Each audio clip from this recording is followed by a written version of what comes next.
On a day that should have been a celebration of SpaceX's triumphant victory, a miracle, really, in going up and rescuing two abandoned American astronauts who were only supposed to be at the International Space Station for 8 days. They were left abandoned for months up there, and it took SpaceX, Elon Musk's SpaceX, to rescue them and bring them home safely to a beautiful splashdown in the Gulf of America. It should have been a day of victory and great patriotic feelings across the board. But instead, Elon Musk, the man who created SpaceX and Tesla and many other innovative, groundbreaking technology companies in America, he was facing a domestic terrorist movement against his company and, well, against himself. He revealed this on Hannity last night. Let's take a look. You're working on helping the blind see and all of these other things. Is it really come down to the basic, you're aligned with President Donald Trump, who also is a friend of mine, and that you have identified well over $100 billion in waste, fraud, abuse that our federal government never should have been spending? Is that what it comes down to? Yeah, it turns out when you take away people's what the money they're receiving fraudulently, they get very upset, and they basically want to kill me because I'm stopping their fraud, and they want to hurt Tesla because we're stopping this terrible waste and corruption in the government. And well, I guess they're bad people. Bad people will do bad things.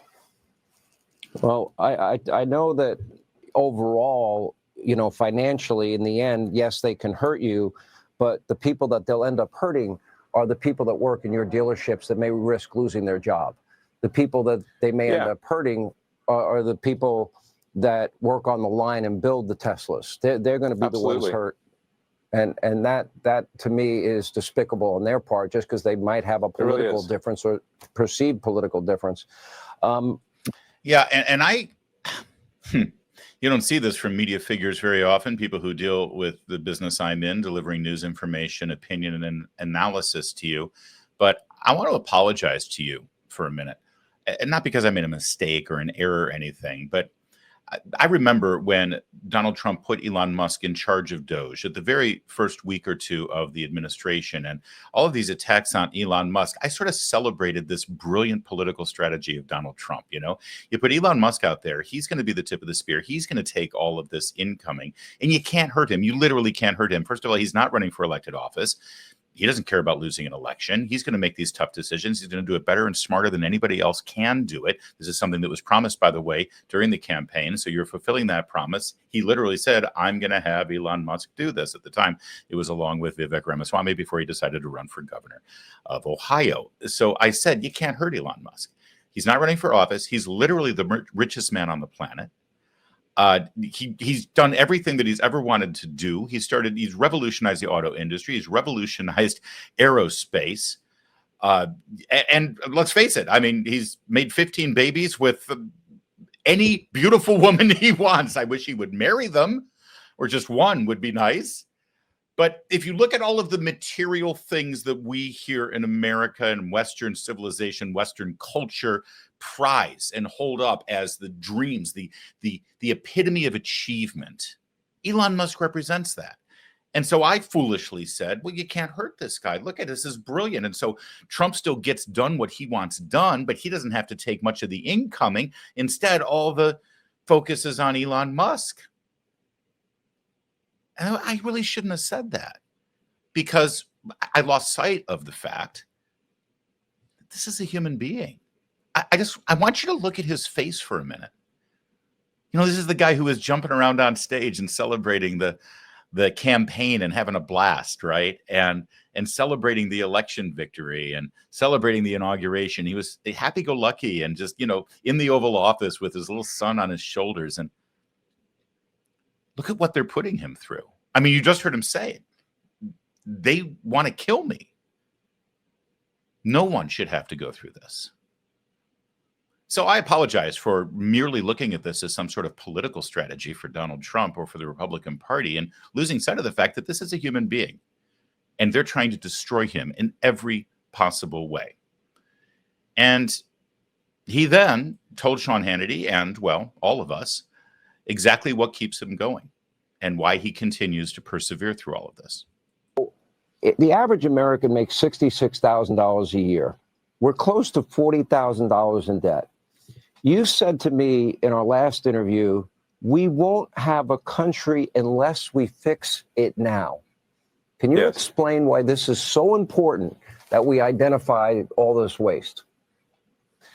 Yes, the government the government waste and fraud is so high that it's causing a $2 trillion annual deficit. So that's $2,000 billion of waste and fraud that's happening.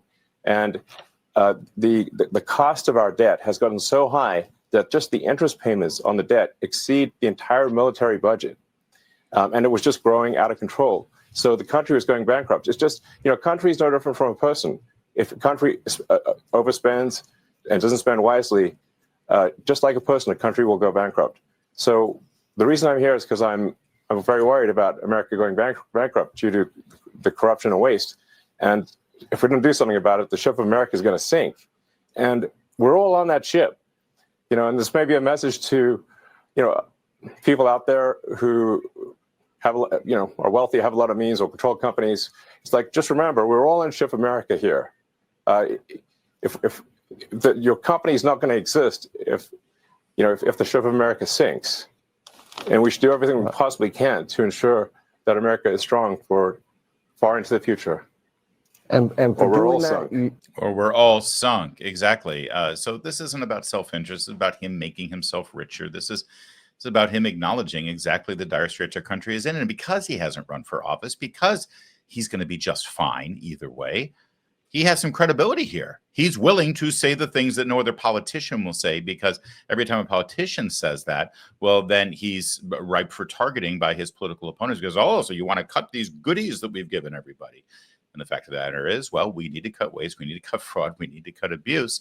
But yeah, we probably need to scale back on some of the goodies too, because we can afford it. It's immoral to borrow money from people who haven't even been born yet. In fact, it's impossible to borrow their money. We're taking their money to pay for these things right now. And it is, in fact, immoral to do that. It should be illegal, but of course, the politicians in Washington, D.C., they write those laws. So they've made it legal. But it's certainly wrong. And Elon Musk sees that, and he's trying to get this done. Now, what you need to know about the attacks on him and against Tesla and SpaceX and all the other innovative technological wonders that Elon Musk has created out of nothing and grown into a huge, well, literally the richest man in the world, what you need to know is that there is a through line to the attacks on all of those projects, all of those companies, and this man. His opponents, the organized left in America, Democrats, they don't want America to succeed. They don't want Elon Musk to succeed in cutting waste, fraud, and abuse. They want the waste, fraud, and abuse to stay. They want your tax dollars and your children and your grandchildren's tax dollars to be used right now on the things that they want to spend it on because they think it's their money. They don't think it's yours or your children's or your grandchildren's money. They think it's theirs. In fact, you have to work almost half of the year just to pay your tax bill. And those Democrats who are in charge in Washington, D.C., think they are entitled to your labor. They think that you work to pay their bills. They do not want Elon Musk to succeed in that endeavor, but it goes even further than that. Tim Walz, who was Kamala Harris's running mate to be vice president of the United States just a few short months ago, is now touring the country pretending like he's going to be a presidential candidate. Please, Democrats, make this happen for us. Please nominate Minnesota Governor Tim Walz as your next presidential nominee. Here is Tim Walz yucking it up in Wisconsin. Saying on my phone, I don't know, some of you know this on the iPhone, they've got that little stock app. I added Tesla to it to give me a little boost during the day. 225 and dropping. So, and if you own one, we're not blaming you. You can take dental floss and pull the Tesla thing off, and take out, just telling you. Tesla is an American car manufacturer that began just a little over 15 years ago. It's now the best-selling automobile on the planet. American Teslas that are sold here in the United States of America, are manufactured here in the United States of America, unlike any other so-called American car manufacturer like Ford or GM or Chrysler. Most of those cars are made in Mexico or overseas. Furthermore, a huge percentage of the components for Tesla automobiles here in America are manufactured here in America. There is nothing more quintessentially American in terms of car companies than the Tesla car company. They employ over 80,000 Americans, either in the manufacturing or the marketing and sales of those automobiles. Furthermore, you probably own some Tesla stock. You might own it personally, or you own it in a mutual fund that's sitting in your IRA or 401k. Or if you're a member of a union, your union's pension plan or health and welfare plan probably has Tesla stock in its portfolio. Tim Walz, the former vice presidential nominee for the Democrats, and now apparently a frontrunner to be the presidential nominee, is rooting against you. He is rooting against you, the stock price that you currently own in one of those portfolios that I just described. He's rooting against those 80,000 employees that Tesla employs. He's rooting against America. And they're cheering him. The Democrats are cheering him because they're rooting against our country. They're telling you every single day, they're telling you, and it doesn't stop with politicians. Well, first, let's show you Elon Musk's response. He woke up this morning to see this video. Tim Walz is proud of it. He posted it on his X account. By the way, you have to love that they all hate Elon Musk, but when they want to get a message out, they get it out on Elon Musk's social media company. They're either morons or they're absolute hypocrites. I'm going for both.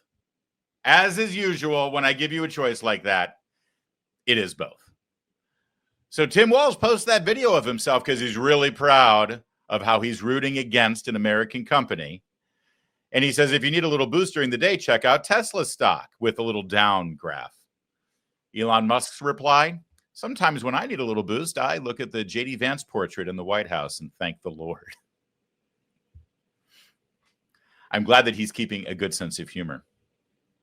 But this maniacal attack on an American entrepreneur who has been, by every measure, the most successful American innovator and businessman of the last 100 years, it doesn't just stay in the realm of politics and elected officials. Let's look at pop culture. Last night, Jimmy Kimmel, who thinks he's funny, I guess, he has a late night show on ABC News, and here was his monologue. Our co-president, Elon Musk, sent a SpaceX vehicle to bring the astronauts back. And when they landed, he fired them immediately upon landing. Tesla stock is way down.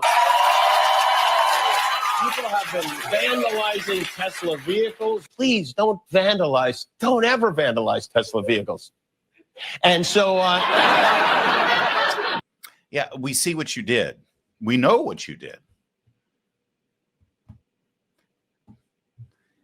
Please, if you see Jimmy Kimmel, if you're in Los Angeles and you're walking down the street, Beverly Hills, maybe in Van Nuys, don't punch Jimmy Kimmel in the face. Don't ever punch Jimmy Kimmel in the face.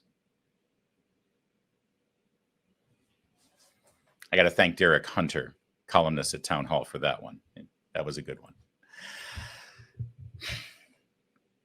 This all happens on the same day that Elon Musk, as I mentioned, utilized his SpaceX corporation to rescue 2 stranded American astronauts who were on a 10-day journey, 8 days in the International Space Station, 1 day travel there, 1 day travel back. The 1 day travel back never happened. They were up there for 9 months. The Boeing Starliner craft, well funded by lots of government contracts, malfunctioned and was incapable of bringing them back. This was the maiden voyage for the Starliner. Not so great. Elon Musk has been saying for months now that he offered to get his SpaceX corporation and the Dragon capsule up to the space station to bring these two Americans home. He reiterated that last night. I'm only going to ask you one political question, just for clarification purposes only. I don't think this should really be a political night. I think this is, Right. a moment where the country should celebrate the fact that you were able to rescue them, that it happened successfully in spite of the difficulty, the challenges, and the danger. But I just want to clarify on the issue of whether or not you had offered to send this rocket to space to rescue these astronauts sooner to Joe Biden and Kamala Harris. I heard somebody earlier today say, in fact, that didn't happen when I believe it did. No, we definitely offered to return the astronauts earlier. There's no question about that. The astronauts were only supposed to be there for 8 days, and they've been there for almost 10 months. So obviously that doesn't make any sense. SpaceX could have brought the astronauts back after a few months at most. And we made that offer to the Biden administration. It was rejected for political reasons, and that's just a fact. I saw somebody on X when they brought one of the astronauts out of the capsule and brought him onto the rescue ship. I saw them write a dialogue that said, "So what did I miss?" And the reply was, "Well, Trump's president again, and we're calling the guy who rescued you a Nazi." I thought that was pretty good. Now, there's Elon Musk saying, yes, I offered to go and rescue these guys. We could have gotten them back. And, you can't overnight set up a space mission to the International Space Station and send the capsule. So he said, yeah, within a couple of months, we could have gone up there and rescued them. Now, he says the Biden administration rejected it. And the speculation, of course, is that the Biden administration and the Harris campaign and the Democrats in general did not want a big Elon Musk success story like we saw yesterday right in the middle of the campaign, because Musk had been critical of Biden and Harris and had endorsed Donald Trump. So for political purposes, it's presumed they would rather have those American astronauts stranded in space than help out Elon Musk and Donald Trump's political narrative. Now, it's the kind of thing that can never really 100% be proven, I guess, because you'd have to get into the hearts of Joe Biden and Kamala Harris who made this decision. But based on everything we know about Joe Biden and his history in Washington, D.C., everything we know about Kamala Harris, everything we know about their party, does anyone doubt that? Does anyone think that's not true? And if you need further proof, because this is in question now, people are pushing back on this, but no, that's not true. You just heard Sean Hannity say, I heard someone on Fox earlier today say that. Remember that, because we're going to get to that in a moment. But before we do, you've got Elon Musk saying, yes, this is true. Now, is there anyone else's testimony on this that could persuade you to believe that the Biden administration over the last several months of their presidency chose to strand these astronauts in space rather than give a political win to Musk and Trump? Is there anyone else who could speak to this that might convince you? How about this guy, one of the actual astronauts? Last week, a Washington Post reporter, during one of these closed circuit, let's talk to the people floating in zero gravity about this mission that's coming up press conferences, a Washington Post reporter asked them specifically about this. Watch. My question relates to Elon Musk has said that he made the offer to bring you guys back earlier and that it was denied. My first question is that true? And if so, what would that have looked like? Was he offering to make another flight, push seats on another flight? Could you give us some background there?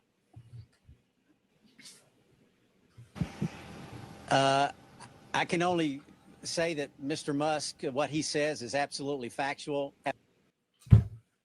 That's astronaut Butch Wilmore. That is Butch Wilmore answering the question, a very plain question. Elon Musk has said this, is it true? And the astronaut in the center of all of this says, I can tell you that what Elon Musk said is actually 100% factual. So why is this even a question? Why is it even in doubt? Well, because the truth means nothing when politics is involved, especially when politics plays out in the media. Now, I told you to remember that Sean Hannity referred to somebody on Fox saying that this wasn't true, that this doesn't happen. Don't believe Elon Musk, the guy at the center of this. Don't believe one of the actual astronauts floating in space saying, yeah, that's exactly what happened. No, no, no. Let's find out. We've got an expert here on Fox with Brett Baer that we're calling in. He's an astronaut.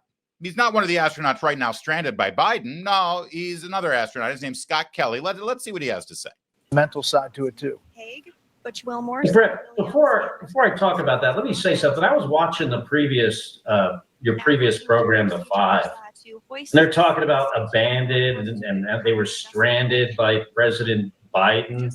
That is not true. They have had a spacecraft up there since September that was going to bring them home. They've always had a ride home, and the decision to keep them up there had nothing to do with politics. It was just the fact that you need crew members to operate the space station, and they were the two that were there, and you had to send up a vehicle with 2 empty seats. So the safest thing to do was to just leave them there. But they weren't stranded. They always had a ride home. Now, there you go. Well, so now I'm confused. They weren't stranded. They had always come back. There was a vehicle right there. Just come on home if you want to come home. Now, I thought this was just a 10-day journey, 2 days up and back, 8 days in the space station. And in fact, I specifically recall the problem with the Boeing Starliner, the craft that astronaut Scott Kelly is referring to here, as having mechanical problems and could not ensure a safe return. So are you confused? I am confused. Who are we going to believe here? Because here we've got an astronaut. He seems pretty credible. Although he looks familiar, doesn't he? Did you see him? His name's Scott Kelly. I don't know why he would lie. Because who would lie about a thing like this? Scott Kelly, astronaut. Does he look familiar to you? He looks awfully familiar. In fact, he is the twin brother of another former astronaut. His name is Mark Kelly. Of course, now he goes by Senator Mark Kelly. Arizona Senator Mark Kelly. Democrat Senator Mark Kelly. He's recently been in the news. Do you remember seeing anything about Democrat Senator Mark Kelly, former astronaut, in the news? It was just about 2 days ago. He posted this video of himself. He posted this video about Elon Musk. Hey folks, it's Mark Kelly here in Washington, driving to work for the last time in my Tesla. When I bought this thing, I didn't think it was going to become a political issue. Every time I get in this car in the last 60 days or so, it reminds me of just how much damage Elon Musk and Donald Trump is doing to our country. Talking about slashing Social Security, cutting healthcare benefits for poor people, for seniors. It's one bad thing after the next. He's firing veterans. I'm a veteran, so I have a really hard time driving around in this thing. So I think it's time for an upgrade today. So this is going to be my last trip in this car. There were some things I really liked about it. There are things I didn't like about it, but that doesn't matter. What matters is, doing the right thing. I think it's time to get rid of it. Elon Musk kind of turned out to be an asshole, and I don't want to be driving a car built and designed by an asshole. So, looking forward to my new ride. Looking forward to my new ride. Remember about a minute and a half ago when I said, why would Scott Kelly lie? I think we may have our answer. Mark Kelly then, by the way, revealed what his new ride was. All right, here I am with my new ride. New ride. Chevy, good old Chevy Tahoe, here in Washington, D.C. Got one of these in Tucson as well. There you go. Man of the people. He's got 2 Chevy Yukons, one back in Arizona and one here in Washington, D.C. Big gas guzzling SUV that he traded his environmentally friendly, climate-saving electric vehicle for? Because, when all is said and done, all the virtue signaling over EVs was really just a big old steaming, stinky pile of bull. And we all know it. By the way, I do love the fact that he just revealed that he's had a Yukon in Arizona back when he has to go there and act like he's a real man for voters. But here in D.C., where it's a very different kind of populace, he's been tooling around in his little Model S. What a guy that Mark Kelly is. This is gross. It's disgusting. It's un-American. It's despicable how they're targeting Elon Musk and trying to drag down this American company and all the people affiliated with it. And again, this comes on a day where Americans should have come together, put everything aside, and celebrated what Musk, SpaceX, and NASA did, because what they did was phenomenal. And I refuse to let their petty garbage bring down this show. So we're going to finish things up here by just marveling at what happened right there in the Gulf of America. And we're going to stand by for splashdown located in the Gulf of America off the coast of Tallahassee, Florida.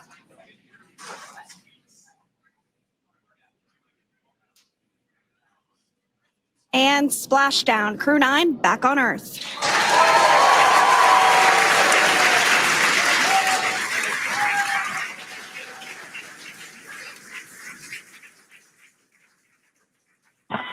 And SpaceX Freedom, splashdown. Good main release. Copy splashdown. We see main chutes cut. Nick, Alex, Butch, Sunny, on behalf of SpaceX, welcome home. And as if that wasn't cool enough and pretty emotional to watch, the triumph of the human spirit over physics and this engineering marvel that we just saw, bringing back these Americans who were stranded. As if that wasn't a miracle enough, then this happened. Free vessel, and that is where our Crew 9 team members will egress from the Dragon spacecraft. Now, here on your screen, we can see dolphins, actually, who want to come and play with Dragon. Now, one of the fast boats there in place, working to assist the recovery team member. It's incredible. I just love these views. We really see them even better in daytime, but just seeing the recovery team work in tandem to step through each step, to step through each operation. Obviously they're getting quick assists from the honorary part of the recovery team, those dolphins in the water there. Now, the recovery team member that is crawling around the Dragon spacecraft. Earlier, we saw a view where it was like a spider monkey pose. We can see that individual now standing in the bucket where the main parachutes were stored. Look at the dolphins. Look, you can't write this. You can't produce this. You can't propose this to a Hollywood studio. You would have been kicked out of the producer's office. No one would believe that. This was real. That happened yesterday. That happened because our country is pretty damn great.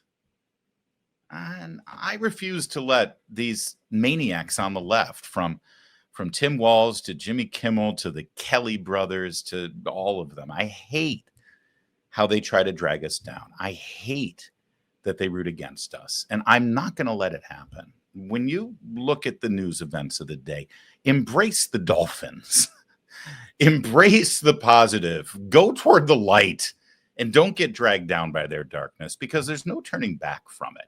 And the fact of the matter is, as long as we keep focusing on what our goals are and know that we've got God on our side, we're going to win. I promise you. I've read the book. I know how it ends.